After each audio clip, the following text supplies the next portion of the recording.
শুভ বিকেল বন্ধুরা, সবাই কেমন আছো বলো।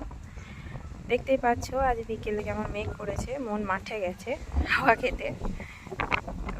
এই যে ভালো লাগছে, ওর খুব ভালো লাগছে মাঠের মধ্যে যেতে। প্রচুর মেঘ করেছে, কোথাও বৃষ্টি হয়েছে মনে হয়, যার জন্য ওয়েদারটা ভীষণ ঠান্ডা হয়ে গেছে।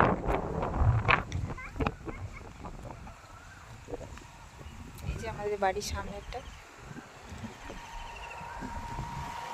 মেয়ের খুব ভালো লাগছে মাঠের মধ্যে যেতে। অনেকেই বসে আছে মাঠের ওইদিকে।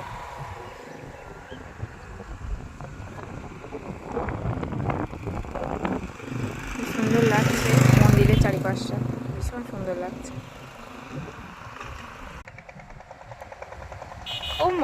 খুব মজা করছে মন, তাই না? মন খুব মজা লাগছে, খুব মজা লাগছে বলো। এই ঠান্ডা ঠান্ডা ওয়েদার খুব ভালো লাগছে। ওই যে ঝড় উঠেছে তো, তার জন্যই তো এতই হয়েছে। ওই দেখো বিদ্যুৎ চমকাইছে, দেখো ওই ফাঁকা কালো মেঘটাতে বিদ্যুৎ চমকাচ্ছে। তো চলো এখন টাটা, বাই। সবাই ভালো থেকো, সুস্থ থেকো। আমার বাই করে দাও।